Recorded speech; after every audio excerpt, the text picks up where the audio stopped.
welcome to video 4 for our video series on planting a garden. We're going to continue this on for the next few weeks that we're out, and so we want to make sure that you guys have what you need to be successful planting your garden. What we're going to focus on today is the life cycles of planting when you're picking plants to plant in a garden. So the first thing that you have to be familiar with are some terminology. So when you pick plants to plant in the garden, you have to consider the types of plants that you're planting. Obviously, like not what a pepper plant is or what a tomato plant is, but how long is that plant going to last? So plants that only last one growing season are called an annual. Plants that grow all the time and they come back every year are called a perennial. So perennial plants are ones that obviously you make an investment in one time and they'll come back year after year. So in terms of gardening and vegetables, an asparagus is a great example of a perennial. An annual would be something like a tomato, or like a pepper or a tomato. And so we've got some green bell peppers that are here. So this would be something that every year you're going to have to purchase and buy and grow and plant in your garden.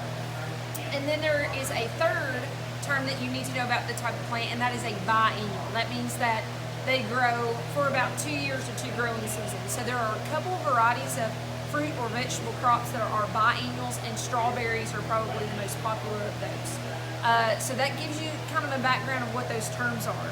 And then you need to know the weather region for where that you're growing. Obviously, Florida has a different growing season than Campbellsville, Kentucky. So in Kentucky, we still have different growing regions. So if you're far western Kentucky, they're a 7A. Right here in central Kentucky, we're a 6B. And the further east that you go towards the mountains of eastern Kentucky is a 6A. So what a 6B means that in the winter when it gets cold, the coldest that it typically gets is -5 degrees Fahrenheit. Now the reason why that's important kind of goes back to the perennials, because those are plants that have to last for a long series of time. And for farmers, crops like alfalfa are crops that grow every single year. But for vegetable gardeners, we're concerned about hardiness zones, and that's what this is called. The type of season that you can grow in is a hardiness zone. We're concerned about when we can plant our fruit and vegetable crops. Now my grandfather, he was a very big stickler on you don't plant a garden until it's a derby day. Well, this year if you don't plant a garden until it's derby day, you won't be planting until September. But what you do want to look for this year is the last chance of frost. So what's happened recently is a lot of folks have gone out and they planted vegetable crops, and we had a cold snap, we had a cold spill, and it ruined and killed some of those vegetable crops. So we don't want that to happen to you. We don't want that to happen to your investment. So really pay attention to the weather and pay attention to the weatherman. If you go to the weatherchannel.com or Farmer's Almanac, they'll tell you when it's expected that Campbellsville, Kentucky, or even Kentucky in general, or a hardiness zone 6B, like what we are here in Campbellsville, will get their last frost. So for me, I probably won't plant my garden or set my garden out until the first weekend in May. Now there's a few crops that can handle colder temperature and colder soils, and those would be cold weather crops like broccoli, cabbage, and lettuce. But if you're going to be planting peppers or tomatoes, you want to wait for sure until after that last frost so that they can be well established. But one of my recommendations is let those plants get started, let them be growing in a greenhouse so that they can become established. Because if you plant them in the ground from a seed, you're going to have to wait a lot longer till you can harvest peppers, cucumbers, squash, zucchini, whatever the crop is that you're setting out. So again, those hardiness zones, you'll have a question on your worksheet for this video about what is a hardiness zone.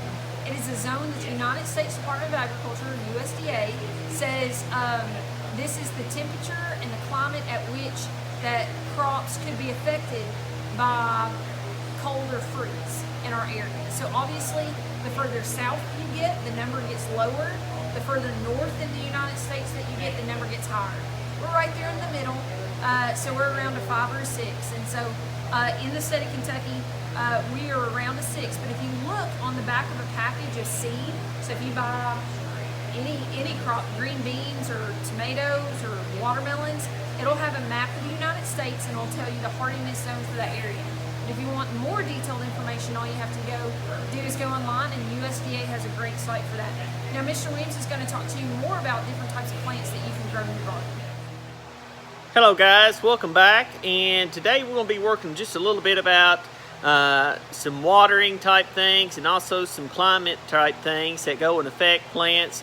And to kind of go and reflect that, I'm going to get the video off me, and I'm going to kind of show you some things that we'll be doing here in the greenhouse to go through and get ready to go and plant. So what we're going to look at first is before we do that, is we're going to talk about how deep to go and water your garden. As you all know, water is very essential to plants. It also goes through and decides how well that plant is going to do and produce fruits or vegetables for you.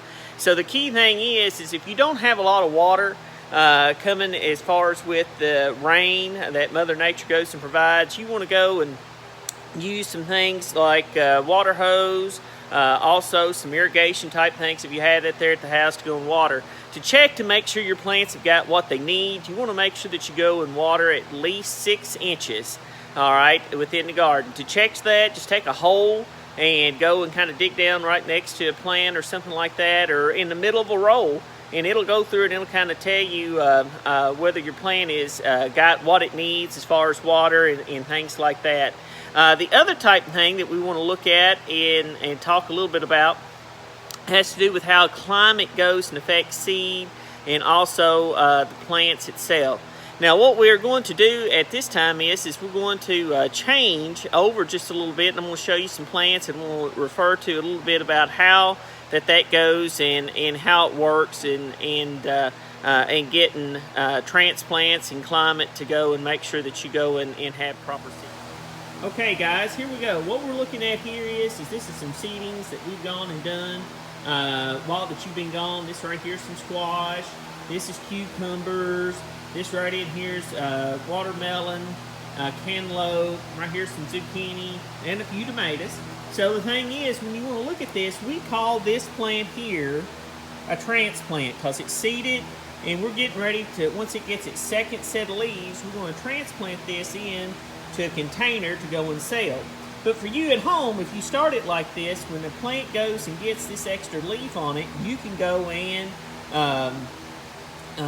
transplant this into the ground, and it will actually go and develop into a quality plant. The other thing that we're going to look at is like I talked to you before, is about climate. The greenhouse is a wonderful place to start plants because we can control the climate. We can also go and control the temperature, water, all the things that plants need to go and kind of come out. So the thing is, what we want to do is to make sure a plant has a proper climate. If you're seeding, you want to cover a tray like this, plant your seeds, wait the amount of days that you will need so that it'll go and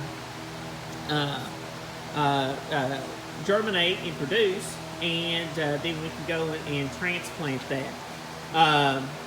At this time, like I said, I want to thank you all for joining us in. Hopefully this helps you answer some of the questions that you have. And if you have anything any further, let me or Miss Wayne know.